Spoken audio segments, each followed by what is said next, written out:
Le Livre du ciel, tome 15, 16 février 1923. Louisa doit agir dans la divine volonté en unissant ses actes à ceux de Jésus et de Marie. Jésus a tout réalisé dans la divine volonté. La croix de Jésus. Il désire infuser sa divinité dans les créatures pour en faire d'autres lui-même. Je faisais mon adoration habituelle devant le crucifix, m'abandonnant totalement à l'adorable volonté de mon cher Jésus.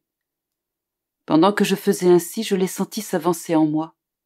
Il me dit « Ma fille, vite, dépêche-toi. Entre dans ma volonté et refais tout ce que mon humanité a fait dans la volonté suprême, afin que tu puisses unir tes actes aux miens et à ceux de ma mère. Il a été décrété que si aucune autre créature, autre que Marie, n'entre dans l'éternelle volonté et ainsi rende nos actes en triple, la suprême volonté ne descendra pas sur la terre pour y faire son chemin parmi les générations humaines. Elle veut un entourage d'actes triples pour se révéler. Dès lors, hâte-toi. » Jésus devint silencieux, et je me suis senti comme lancé dans l'éternelle volonté.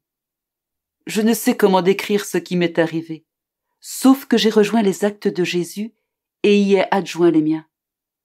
Plus tard, Jésus me dit « Ma fille, comme elles sont nombreuses les choses que mon humanité réalisa dans l'éternelle volonté.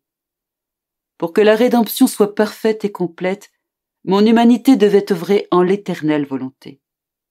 Si mes actes n'avaient pas été accomplis en elle, ils auraient été limités et finis. Dans l'éternelle volonté, toutefois, ils furent illimités et infinis, et ils ont englobé toute la famille humaine du premier homme au dernier. J'ai absorbé en moi toutes les sortes de souffrances. Toutes les créatures constituèrent ma croix. C'est ainsi qu'elle devint si grande, de la longueur de tous les siècles et de la largeur de toutes les générations humaines.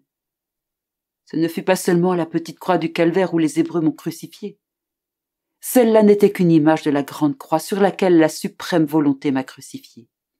Toutes les créatures formaient ma croix. Bien qu'elle m'ait étendue sur cette croix et m'y ait crucifiée, la divine volonté n'était pas seule à constituer ma croix, mais elle était aidée de tous ceux qui en font partie. Voilà pourquoi j'avais besoin de l'espace de l'éternité pour cette croix.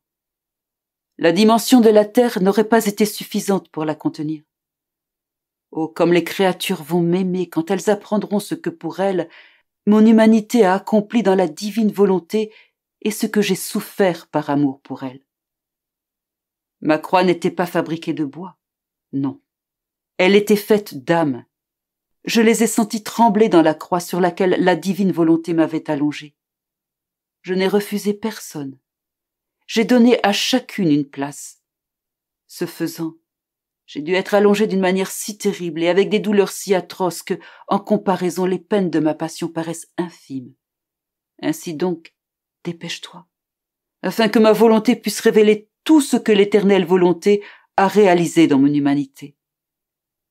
Cette connaissance fera naître tellement d'amour chez les créatures qu'elles s'y soumettront et la laisseront régner en elles. » Pendant qu'il disait cela, il montra tant de tendresse et d'amour que, étonné, je lui ai dit « Mon amour, pourquoi montres-tu tant d'amour quand tu parles de ta volonté? À cause de ce grand amour, il me semble que tu veuilles créer d'autres toi-même. Quand tu parles d'autre chose, pourquoi ne démontres-tu pas cet excès d'amour? » Jésus poursuivit. « Ma fille, veux-tu savoir pourquoi? Lorsque je parle de ma volonté pour la révéler à des créatures, je désire infuser en elles ma divinité, et ainsi créer d'autres moi-même. Mon amour se déploie à l'extrême à cette fin. J'aime les créatures comme moi-même.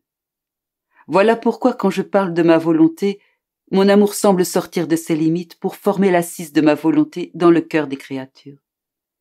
Quand je parle d'autre chose, ce sont mes vertus que j'infuse. J'aime alors la créature en tant que son créateur, son père, son rédempteur, son maître, son médecin, etc. Ce n'est pas la même exubérance d'amour que lorsque je veux créer d'autres moi-même.